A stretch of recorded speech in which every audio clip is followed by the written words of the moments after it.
हरिओम दोस्तों, स्वागत है आपका free study bye Lodhi sir के यूट्यूब चैनल पर। मैं कृपाल लोधी। दोस्तों, आज हम आपको लेकर के आए हैं टीईटी पर्यावरण का बहुत ही इंपॉर्टेंट टॉपिक। आज के हमारे टॉपिक का नाम है पर्यावरण से रिलेटेड है आवास।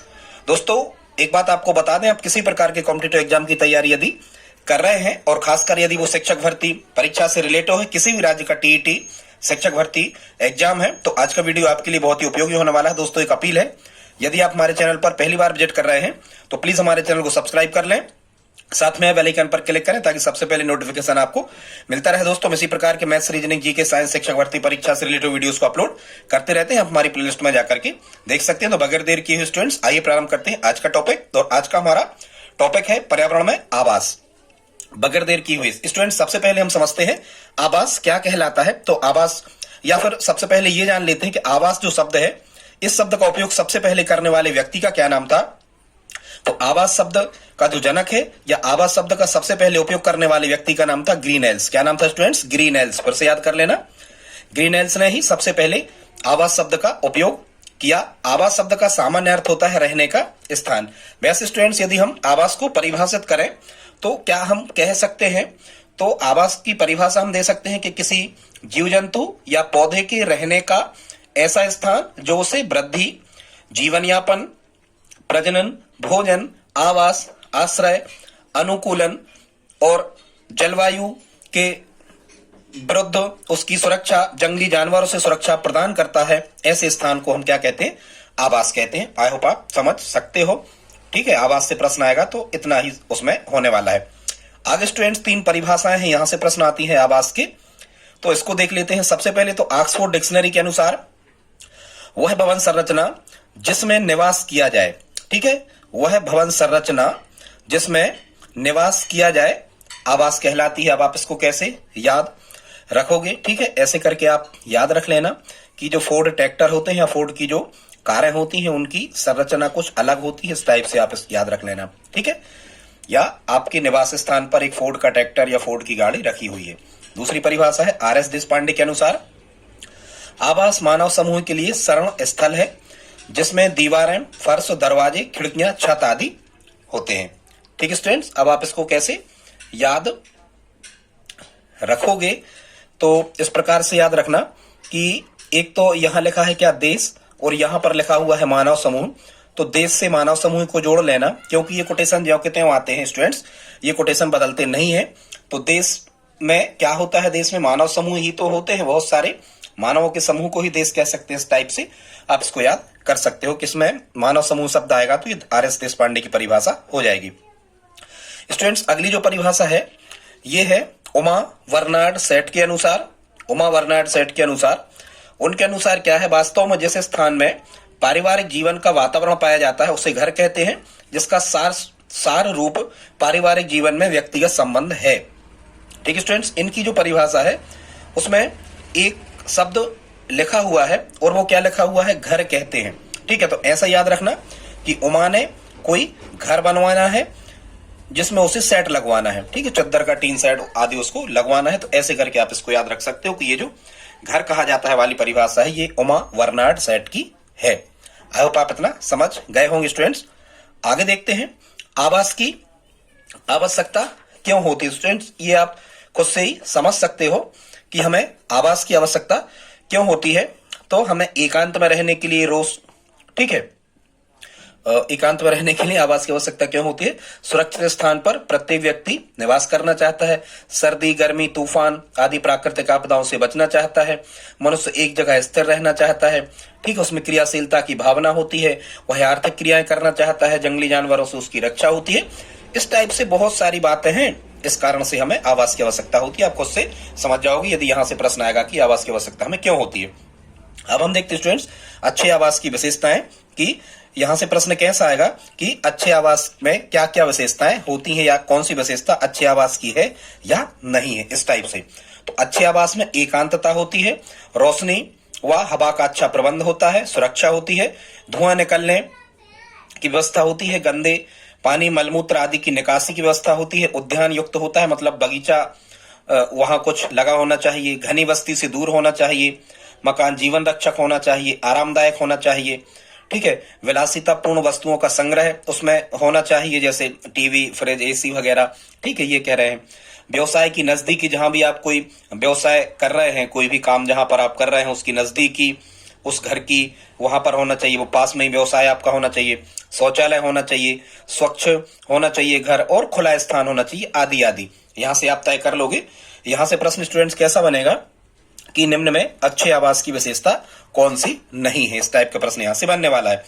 अब कभी कभी ये प्रश्न आता है कि पूर्व में मानव कहाँ सोता था, तो पूर्व में मानव सोता था कहाँ? वृक्षों पर और गुफाओं में। गुफाओं में रहता था, ठीक है, वृक्षों पर भी रहता था, और वृक्षों पर और गुफाओं में मानव पूर्व में सोता था। अब स्टूडेंट्स कह रहे हैं कि पूर्व में मतलब आदि मानव जो होते थे वो वस्त्र कैसे पहनते थे, क्या क्या पहनते थे? तो पेड़ों और पत्तों की छाल और जानवरों की खाल, पेड़ों और पत्तों की छाल और जानवरों की खाल वो लपेटते थे, ये उनके प्राचीन समय में वस्त्र थे। अब देखते हैं स्टूडेंट्स, स्थायी और अस्थायी तौर पर जो आवास होते हैं, या हम कहें कि कृत्रिम आधार पर मतलब जो बनाए जाते हैं, कृत्रिम मतलब, ठीक है, स्थायी, अस्थायी या कृत्रिम आधार पर जो आवास होते हैं, इनके कितने प्रकार होते हैं स्टूडेंट? तो इनके होते हैं 4 प्रकार, और यही प्रश्न आपको आने वाले हैं। यहां से प्रश्न कैसे आएंगे? स्थायी आवास निम्न में से किससे बने होते हैं, या अस्थायी आवास निम्न में से किससे बने होते हैं, ठीक है, इस टाइप से। चाल आवास क्या है, रैन बसेरा क्या, इस टाइप पे। तो देख लेते हैं। सबसे पहले स्थायी आवास जो होते हैं स्टूडेंट्स, स्थायी आवास बने होते हैं ईंट, पत्थर, लोहा, सीमेंट आदि से, ठीक है। ये स्थायी होते हैं, ये मजबूत होते हैं, मतलब एक प्रकार का मकान, ठीक है। और खासकर ईंटों से जो मकान बनाए जाते हैं समतल भूमि पर, समतल स्थान वाले, समतल मैदान वाले स्थानों पर ये बनाए जाते हैं स्थायी आवास। आगे देखते हैं स्टूडेंट्स, दूसरा जो प्रकार है इसका, ये होते हैं अस्थायी आवास। और जो अस्थायी आवास होते हैं मतलब कुछ समय के लिए बनाए जाते हैं, फिर वहां से हटा लिए जाते हैं। ये लकड़ी, बांस, मिट्टी आदि से बने होते हैं। फिर होते हैं चल आवास। चल आवास मतलब कुछ समय, बहुत कम समय के लिए रहेंगे और फिर ये यहां वहां चले जाएंगे, ठीक है। पर्यटक वगैरह जो होते हैं उनके होते हैं। तो चल आवास जो होते हैं ये लकड़ी, तिरपाल या टेंट के बने होते हैं। फिर रैन बसेरा। रैन बसेरा ऐसे स्थल को कहते हैं जो बेघर लोगों का आश्रय स्थल होता है, मतलब जिनके पास में घर वार वगैरह नहीं होते, ऐसे लोगों के लिए सरकार रैन बसेरा की व्यवस्था करती है। कुल मिलाकर ये सरकारी भवन होते हैं जो लोगों को आश्रय प्रदान करते हैं, क्या? रैन बसेरा इनको कहते हैं, ठीक है स्टूडेंट्स। अन्य प्रकार और होते हैं आवास के, तो एक हो गया स्थलीय आवास होता है।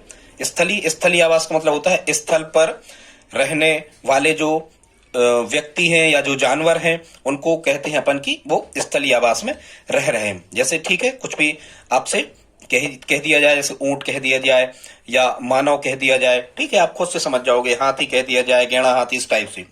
फिर स्टूडेंट्स दूसरा प्रकार होता है जलीय आवास, मतलब आप समझ रहे होंगे जल में होता है ये जलीय आवास। जल में रहने वाले जानवर हैं, मछली है, मगरमच्छ है, सांप है, मेंढक है, केकड़ा है, ये जलीय आवास के अंतर्गत आने वाले जीव जंतु हो जाते हैं। फिर स्टूडेंट ध्रुवीय आवास कहलाता है जो बर्फीले क्षेत्रों में होते हैं, जहां बहुत ज्यादा बर्फ जमी होती है, हिमखंड वगैरह ही चारों तरफ होते हैं, वो ध्रुवीय आवास कहलाता है। इसमें मुख्यतः ध्रुवीय भालू, रेंडियर, आर्कटिक भेड़िया आदि यहाँ ध्रुवीय निवास के अंतर्गत आ जाते हैं। बहुत इंपॉर्टेंट, इनको याद कर लें कि ध्रुवीय निवास में कौन कौन से जानवर निवास करते हैं, प्रश्न यहाँ से बनता है। फिर स्टूडेंट्स अगला प्रकार है उभयचर। उभयचर का मतलब ये होता है कि जो जल और स्थल दोनों जगह पे रह सकते हैं, ठीक है, जल और स्थल दोनों जगह पे रह सकते हैं, ऐसे जीव जंतुओं को कहते हैं उभयचर। जैसे कछुआ, मेंढक, मगरमच्छ, घड़ियाल, केकड़ा, सांप आदि। आई होप आप इतना स्टूडेंट समझ गए होंगे। आगे हम देखते हैं, यहां से प्रश्न बनता है, बहुत ही इंपॉर्टेंट टॉपिक ये आज का आपका होने वाला है। दोस्तों यहां तक आपने वीडियो देखा है तो प्लीज आप लाइक तो कर ही दें। आगे देखते हैं कुछ जीव और उनके आवास, मतलब यहां से प्रश्न ये आता है कि कौन सा जीव कहां रहता है या उसके आवास को क्या कहते हैं, VIMP। बहुत इंपॉर्टेंट दोस्तों, आप इसके नोट्स बना लें, इसको तैयार कर लें। ये यहाँ है आवास का प्रकार और यहाँ आवास में रहने वाले जीव। जैसे स्टूडेंट सबसे पहले क्या लिखा हुआ है, बिल। कुछ चीजें हाँ 2 जगह होंगी, घबराना नहीं है आपको, सही है वो। बिल माद लगभग एक ही कहलाता है, या गुफा बिल लगभग एक ही कहलाता है, थोड़ा सा अंतर होता है, गुफा बड़ी होती है, बिल थोड़े छोटे होते हैं, ठीक है। और ऑप्शन से ये तय हो जाता है कि क्या सही है। तो बिल में रहने वाले जानवर क्या क्या हैं? चूहा, सांप, खरगोश, दीमक, चींटी, गोहेरा, छछूंदर, केकड़ा, ध्रुवीय भालू, नेवला और बिज्जू, ये बिल में रहने वाले जानवर हैं। घोंसला में कौन कौन से जानवर रहते हैं स्टूडेंट्स, आइए देखते हैं। घोंसला में रहने वाले, हालांकि घोंसला में रहने वाले पक्षी होंगे, आप समझ सकते हैं। तो घोंसला में रहने वाले जानवर स्टूडेंट्स कौन कौन से हैं? चिड़िया, कबूतर, बुलबुल, बया। सबसे सुंदर घोंसला बनाती है बया। याद रखना स्टूडेंट्स, बया जो होती है ये इसकी घोंसले की इंजीनियरिंग बहुत ही सुंदर होती है। सबसे अच्छा, सबसे सुंदर घोंसला बनाती है बया। चिड़िया, कबूतर, बुलबुल, बया, कटफोड़वा, फाख्ता, चरखी, तीतर, चकोर, टिटहरी, उल्लू, नीलकंठ और पहाड़ी मैना ये घोंसला बना करके रहते हैं इतने पक्षी। आगे देखते स्टूडेंट्स, माद या गुफा। एक ही बात होता है, माद या गुफा में कौन कौन रहता है? तो शेर के सभी प्रकार, जैसे शेर, चीता, टाइगर, ठीक है, बाघ, ये सब इसी में रहेंगे। शेर, लोमड़ी, भेड़िया, भालू, चीता, टाइगर कोई बाघ कहते हैं, और खरगोश, ये माद या गुफा में रहते हैं। फिर कह रहे हैं अगला प्रकार है वृक्षों व झाड़ियों की छाया में रहने वाले जानवर कौन से हैं? तो वृक्षों व झाड़ियों की छाया में कौन कौन से रहते हैं? हाथी, जिराफ, ठीक है।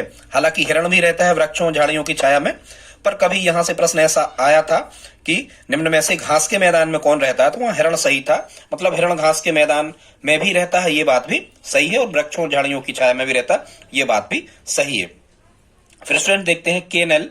केनल जो लिखा है ये कुत्ता घर को कहते हैं स्टूडेंट्स, स्पेशली इंग्लिश में केनल कहा जाता है, हिंदी में कुत्ता घर कहा जाता है। कुत्तों के आवास को कुत्ता घर, तो ऐसा तो कभी पूछे नहीं जाता, ये केनल शब्द यहाँ पर लिखा आता है। कुत्तों के आवास को केनल कहते हैं, ठीक है। कुत्तों के आवास को केनल कहते हैं, क्योंकि कुत्ता जहां रहते हैं हम कई प्रकार की कैनों से ही उनको पानी देते हैं, तो केनल ऐसे करके आप इसको याद कर सकते हो। छठवां देखते स्टूडेंट्स, पेड़ की शाखाओं पर रहने वाले, पेड़ की शाखाओं पर रहने वाले जो पशु पक्षी, उनमें कौन कौन है? तो पेड़ की शाखाओं पे बंदर रहता है, चील, कौवा और टिड्डा, ये कहाँ रहते हैं? पेड़ की शाखाओं पे। हालांकि एक चीज स्टूडेंट्स ध्यान रखना कि जो कौवा होता है ये किसी वृक्ष की सबसे ऊंची शाखा पर अपना घोंसला बनाता है, और जो चील होता है ये सबसे ऊंचे वृक्ष पर ही अपना घोंसला बनाता है, ठीक है। ये बहुत इंपॉर्टेंट है, आप नोट कर लेना इसे। अब देखते सातवां स्टूडेंट्स, जल में रहने वाले जो जीव जंतु हैं वे कौन कौन से हैं? तो आपको पता ही होगा, कुछ हम बता रहे हैं। जल में रहने वाले जो जीव जंतु स्टूडेंट्स, इसमें मछली, मेंढक, कछुआ, केकड़े, मगरमच्छ, घड़ियाल और सांप, ये जल में रहने वाले जीव जंतु हैं। छत्ता बनाकर कौन रहता है स्टूडेंट? तो छत्ता बनाकर रहती है मधुमक्खी, बर्रैया और तोतैया, ये छत्ता बनाकर रहती हैं। फिर स्टूडेंट्स, जो मुर्गी कहाँ रहती है स्टूडेंट्स? मुर्गी कहाँ रहती है? तो वैसे ही कुछ लोग मुर्गा मुर्गी को अपनी डाल में दबा लेते हैं, ऐसे करके याद रख लेना, ठीक है। रोज ही दबाते कुछ तो मुर्गा मुर्गी को अपनी डाल में, तो ऐसे करके याद रखना स्टूडेंट्स कि मुर्गी खाना को दड़बा भी कहा जाता है, ठीक है। मुर्गी खाना को क्या कहा जाता है? दड़बा। तो मुर्गी कहाँ रहती है? दड़बा में, ठीक है। हालांकि दड़बा बहुत से पशु पक्षियों के रहने का स्थान है। भेड़ में ड़ा है तो दड़बा में भी ड़ा है। भेड़ का निवास स्थान भी दड़बा कहलाता है स्टूडेंट्स, और बकरी का निवास स्थान भी दड़बा कहलाता है। कुछ लोग बकरी को दाड़ में दबा लेते हैं, ऐसे करके आप, बकरी का निवास स्थान भी क्या कहलाता है स्टूडेंट? दड़बा कहलाता है। मकड़ी कहाँ रहती है? मकड़ी का निवास स्थान है जाल। सुअर जो होता है स्टूडेंट्स, इसके निवास का स्थान है सूकरशाला। क्या है? सूकरशाला में सुअर रहता है। घोड़ा जो है स्टूडेंट्स, ये अस्तबल या इसको इंग्लिश में स्टेबल कहते हैं। घोड़ा के रहने का स्थान क्या होता है? अस्तबल या घुड़साल इसको कहा जाता है। घोड़े के निवास स्थान को अस्तबल या घुड़साल कहा जाता है, स्टेबल इंग्लिश में कहते हैं स्टूडेंट। अब हम देखते हैं, हाँ, कुछ चींटी के निवास स्थान को, हालांकि चींटी बिल बनाकर रहती है, लेकिन स्पेशली स्टूडेंट्स ये पूछा गया है, कभी नोट कर लें आप, चींटी के निवास स्थान को बल्मीक कहा जाता है। चींटी के निवास स्थान को बल्मीक कहा जाता है स्टूडेंट्स। क्या कहा जाता है? चींटी के निवास को क्या कहा जाता है? बल्मीक। बल्मीक कहते हैं चींटी के निवास स्थान को। अब हम देखते हैं स्टूडेंट, पिंजड़ा या बाड़ा। पिंजड़ा या बाड़ा, या स्टूडेंट हम इसको सार कहते हैं, या गौशाला भी हम कहते हैं। हालांकि गौशाला तो स्पेशली गाय के लिए होता है, तो पिंजड़ा या बाड़ा कहा जाता है, या सार कहते हैं अपने यहाँ बुंदेलखंड में। गाय, भैंस, भेड़, बकरी, ठीक है, ये बकरी दोनों में सही है। यहाँ भी दड़बा भी और पिंजड़ा या बाड़ा, पिंजड़ा तो नहीं, बाड़ा भी सही है, ठीक है। अब हम देखते स्टूडेंट्स, हाँ, पिंजड़ा भी हो सकता है इनके लिए। अब हम देखते स्टूडेंट्स, पेड़ की कोटर। पेड़ की कोटर, कोटर मतलब कहलाता है कि जो पेड़ का तना होता है इनमें कोई छिद्र बना लेते हैं। तो पेड़ की कोटर में कौन कौन रहता है? कंगारू और गिलहरी। पेड़ पर कौन रहता है स्टूडेंट्स? तो हम देखते हैं पेड़ पे कौन रहता है, तो पेड़ पे रहते हैं बंदर, पांडा, सलात, एक प्रकार का ध्रुवीय भालू है, भालू कहलाता है सलात। वृक्ष से नहीं उतरता, ये अपने जीवन काल में वृक्ष से उतरते नहीं है, एक वृक्ष से दूसरे वृक्ष पर, ये वृक्ष पे रहता है। सलात भालू जो है एक वृक्ष से दूसरे वृक्ष पे कब जाता है? जब उस पेड़ की पूरी पत्तियां ये खा चुका होता है। तो पेड़ पर रहने वाले जानवर हैं पांडा, बंदर, सलात, लंगूर और कुछ जो पक्षी होते हैं स्टूडेंट्स, ये भी कहाँ रहते हैं? पेड़ पे रहते हैं। ठीक है स्टूडेंट्स, आगे अब हम देखते हैं विभिन्न प्रकार के मानव के आवास। ठीक है स्टूडेंट, विभिन्न प्रकार के मानव के आवास। स्टूडेंट्स आगे देखते हैं विभिन्न प्रकार के मानव आवास। स्टूडेंट्स यहां से प्रश्न आता ही है।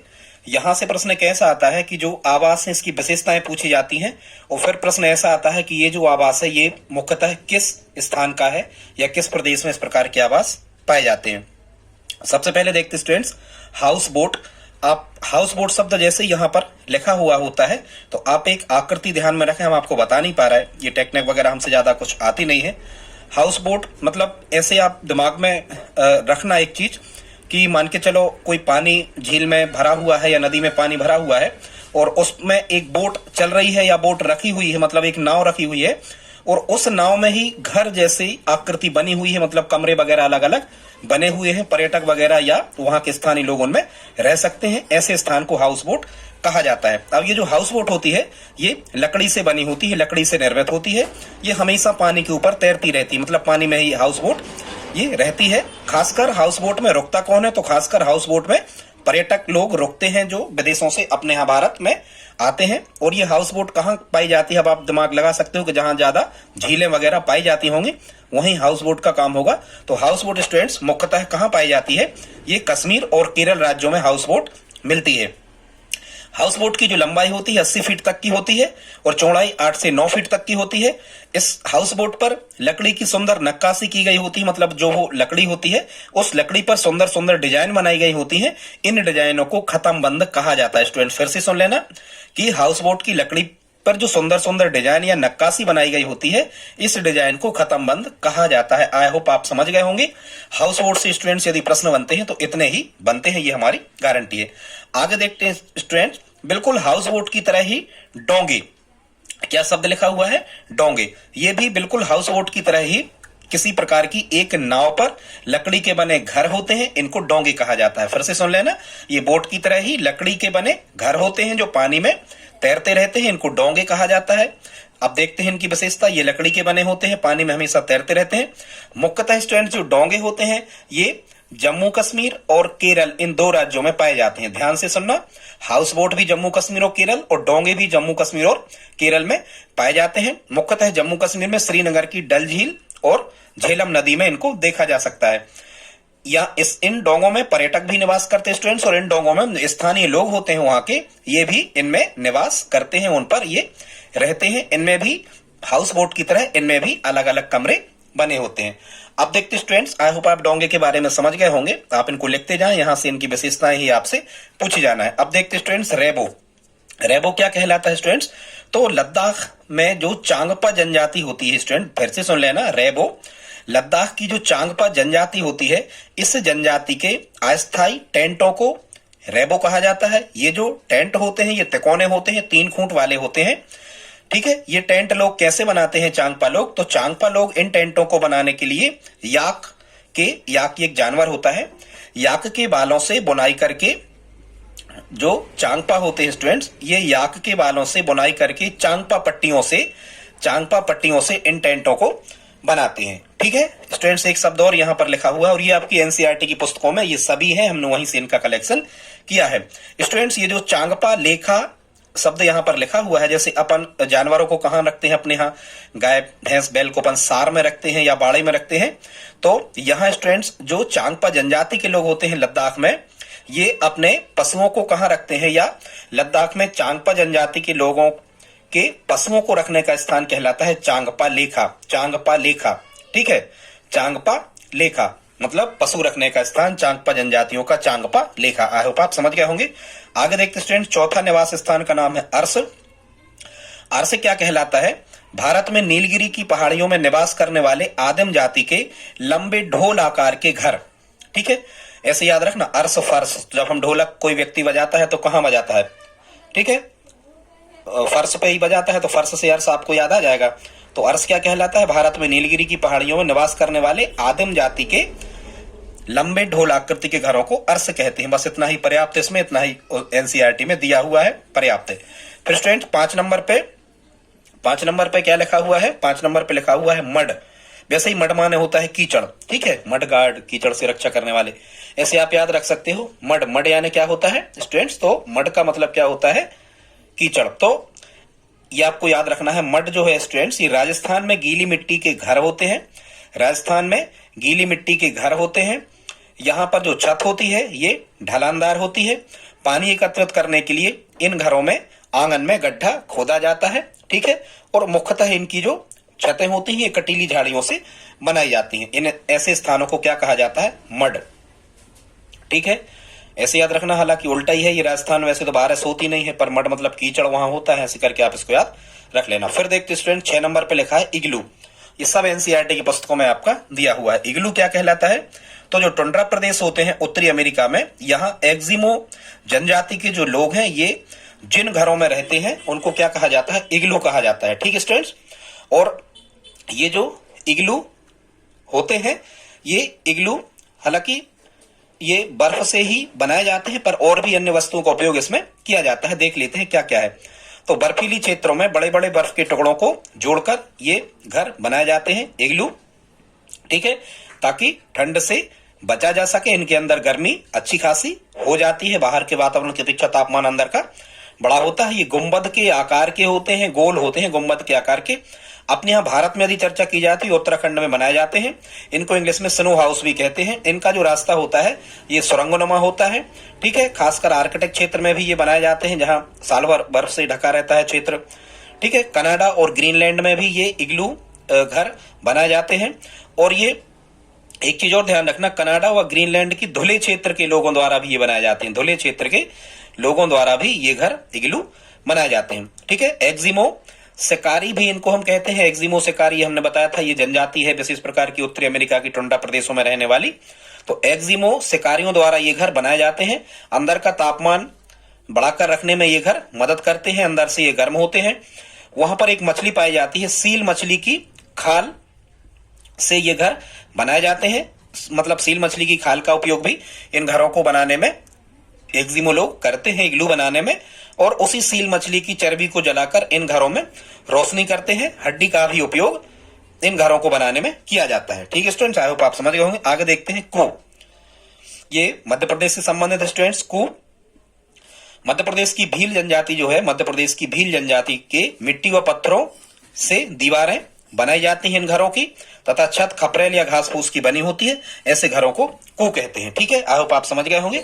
मध्य प्रदेश में भील जनजाति के लोग अपने घरों को मिट्टी व पत्थर से बनाते हैं तथा छत पे क्या खपरेल या घास फूस की बनी होती है। ऐसे घरों को क्या कहा जाता है? कू।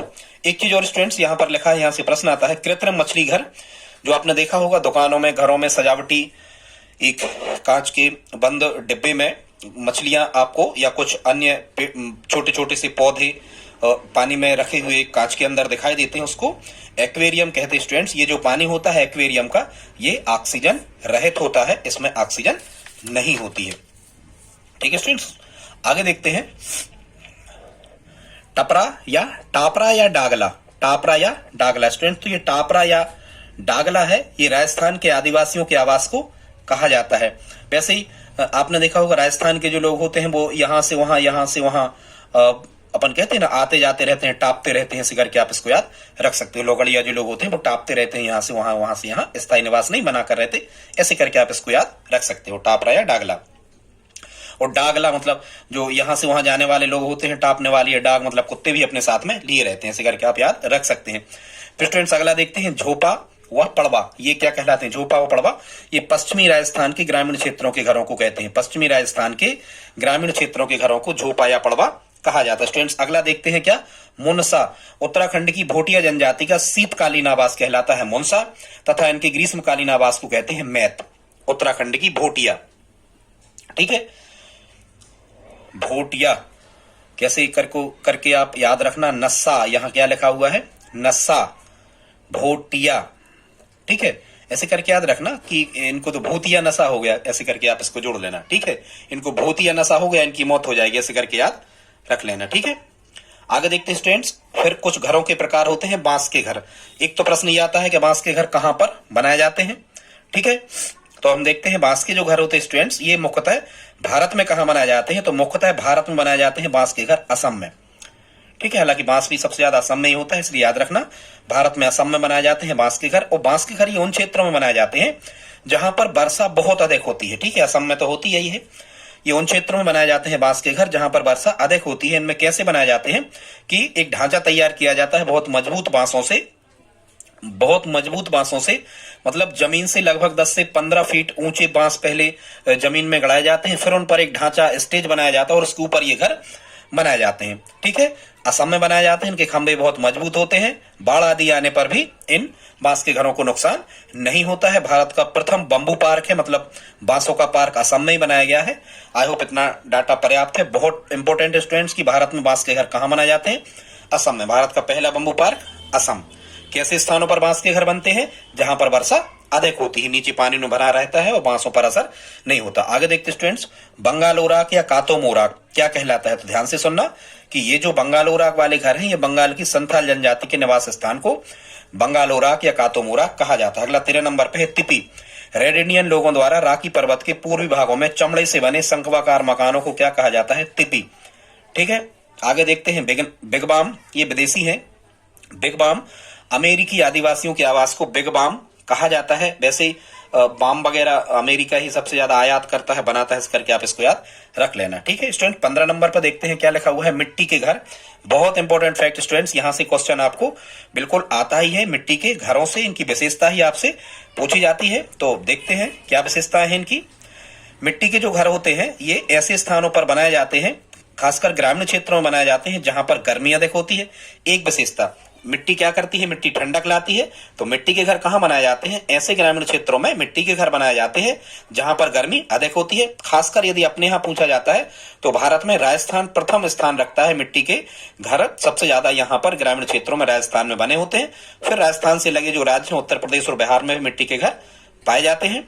इनकी जो दीवारें होती हैं ये मिट्टी की मोटी मोटी मिट्टी की दीवारें ये बनाई जाती हैं। और कभी कभी एग्जामिनर यहां से प्रश्न पूछ लेता है कि मिट्टी के घरों की दीवारें मोटी क्यों बनाई जाती हैं, तो याद रखना गर्मी से बचने के लिए। बाहर के वातावरण की गर्मी मिट्टी द्वारा अंदर नहीं आ पाती, क्योंकि मिट्टी जो है ऊष्मा की कुचालक होती है। ठीक है, अब कभी प्रश्न आता है कि मिट्टी से जो घर बनाए जाते हैं मुख्यतः कौन सी मिट्टी का उपयोग इसमें किया जाता है, तो यहां आपको कहना है चिकनी मिट्टी व जलोढ़ मिट्टी। चिकनी मिट्टी और जलोढ़ मिट्टी का उपयोग किया जाता है मिट्टी के घरों को बनाने में। ठीक है, फिर हम यदि कहें कि भारत के बाहर ये कहां सबसे ज्यादा मिलते हैं, तो भारत के बाहर ये मैक्सिको सिटी में सबसे ज्यादा पाए जाते हैं। मैक्सिको सिटी के ग्रामीण क्षेत्रों में, ये देश का नाम है। ठीक है, कभी कभी प्रश्न आता है कि मिट्टी टूटे ना और मिट्टी में वहां घरों में कीड़े मकोड़े ना आए, इसके लिए क्या किया जाता है, तो मिट्टी टूटे ना तथा उस घरों में कीड़े मकोड़े ना आए, इसके लिए उन भवनों को क्या किया जाता है, लीपा जाता है। क्या किया जाता है, लीपा जाता है। फिर देखते हैं स्टूडेंट्स कि मिट्टी को मजबूत बनाने के लिए क्या किया जाता है, तो मिट्टी को मजबूत बनाने के लिए उसमें भूसा मिलाया जाता है। इन मिट्टी के घरों की छतें काय की होती हैं, तो छतें होती हैं झाड़ियों और छप्पर की बनी होती हैं, क्या, छतें। 16 नंबर पर देखते स्टूडेंट्स, लकड़ी या पत्थर के घर। ठीक है, यहां एक चीज और है, आपको नहीं बता पाए, बता रहे आगे। स्टूडेंट्स आप 10 मिनट और केवल हमारे साथ रहें, वीडियो अंत होने वाला ही है। अब हम आगे देखते हैं लकड़ी या पत्थर के घरों के बारे में। तो स्टूडेंट्स ये लकड़ी या पत्थर के घर कहाँ बने होते हैं, जहां अधिक वर्षा होती है। हालांकि ऑप्शन में कभी आपको भ्रमित करने वाले प्रश्न इस टाइप से नहीं आएंगे। ठीक है, बहुत अधिक वर्षा नहीं, बहुत अधिक वर्षा होती है जहां, जैसे असम में तो हमने आपको बताया था बांस के घर होते हैं। लकड़ी या पत्थर के घर बने होते हैं जहां अधिक वर्षा होती है तथा साथ में बर्फ भी पड़ती है, आप याद रखें। खासकर पहाड़ी क्षेत्रों में लकड़ी या पत्थर के घर बनाए जाते हैं। देखो पहाड़ी क्षेत्रों में तो बनाए जाते हैं क्योंकि वहां लकड़ी होती होगी। ठीक है, इनकी पुताई चूने से की जाती है ताकि कीड़े ना लगे। ये प्रश्न आता है, बहुत इंपॉर्टेंट है कि लकड़ी या पत्थर के बने घरों की पुताई चूने से क्यों की जाती है, ताकि उसमें कीड़े मकोड़े आदि ना लगे। खासकर ये लकड़ी पत्थर के घर जम्मू और कश्मीर में तथा हिमाचल प्रदेश के मनाली में पाए जाते हैं। लद्दाख में भी पाए जाते हैं लकड़ी पत्थर के घर।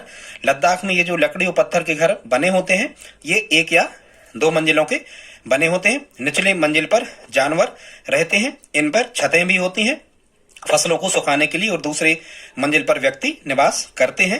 दीमक और कीटों से बचाने के लिए नीम और कीकर की लकड़ी का उपयोग इनमें किया जाता है। बहुत इंपॉर्टेंट फैक्ट स्टूडेंट्स कि लकड़ी और पत्थर के जो घर बने होते हैं इसमें दीमक और कीटों से बचाने के लिए कौन सी लकड़ी का उपयोग किया जाता है? तो नीम और कीकर की लकड़ी का उपयोग किया जाता है। और क्यों किया जाता है? ये तो दीमक और कीटों से बचाने के लिए। स्टूडेंट्स, यदि यहां तक आपने हमारा वीडियो देखा है तो प्लीज आप इस वीडियो को लाइक तो कर ही दें।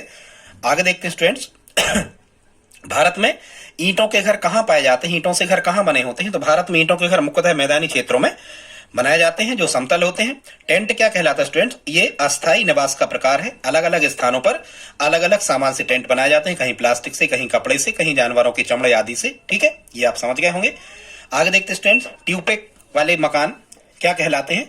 तो ध्रुवीय भालू की खाल से बने एग्जिमो जनजाति के ग्रीष्मकालीन आवास। ठीक है, ग्रीष्मकालीन गर्मियों के आवास को क्या कहा जाता है? ट्यूपेक। और ठंडों के आवास को क्या कहते थे हम? इग्लू। अभी हमने आपको बताया था। आगे देखते स्टूडेंट्स, एक जनजाति ऐसी भी है जो स्थायी घर नहीं बनाते। देखते हैं वो क्या है?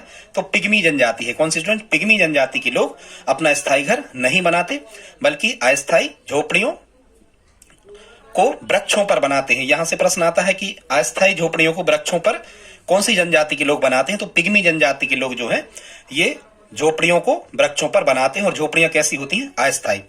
आगे देखते स्टूडेंट्स, अफ्रीका महाद्वीप में कालाहारी मरुस्थल में पाई जाने वाली बुशमैन, या इसी को कहा जाता है सान, बुशमैन या सान। जब भी आप पढ़ें इसको पूरा कहते हैं बुशमैन सान।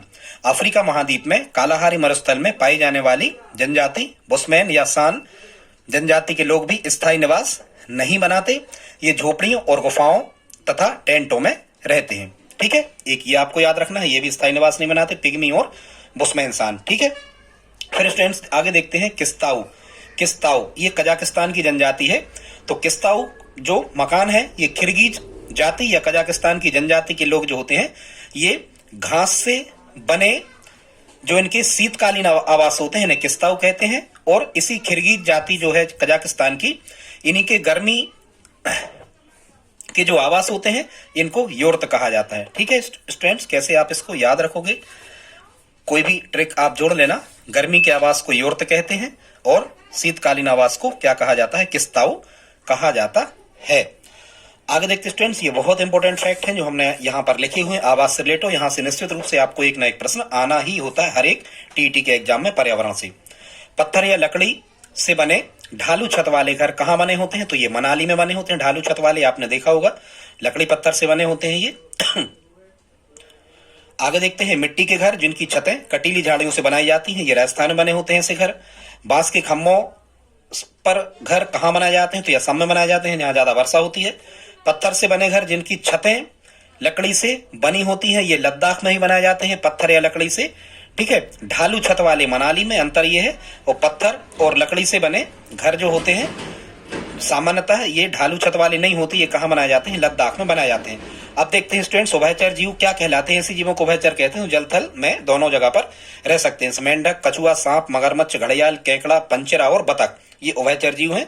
यहां से प्रश्न आता है कि निम्न में कौन उभयचर जीव है या नहीं है। आगे देखते स्टूडेंट्स, पेड़ की सबसे ऊंची डाली पर घोंसला कौन बनाता है? तो कौवा बनाता है। सबसे ऊंचे पेड़ पर घोंसला कौन बनाता है? चील। अंतर समझना, जो पेड़ होते हैं उन सभी पेड़ों में सबसे ऊंचे पेड़ पर घोंसला बनाता है चील, जबकि किसी भी पेड़ की सबसे ऊंची शाखा या डाली पर घोंसला बनाता है कौवा। ठीक है स्टूडेंट्स, नागफनी के कांटों के बीच घोंसला कौन बनाता है? फाख्ता पक्षी। पुराने मकान, किलों या खंडहर में घोंसला कौन बनाता है? कबूतर। पेड़ के तनों में छेद बनाकर अंडे देती है बसंत गौरी पक्षी। घर के आसपास या घर में ही घोंसला कौन बनाता है? गौरैया।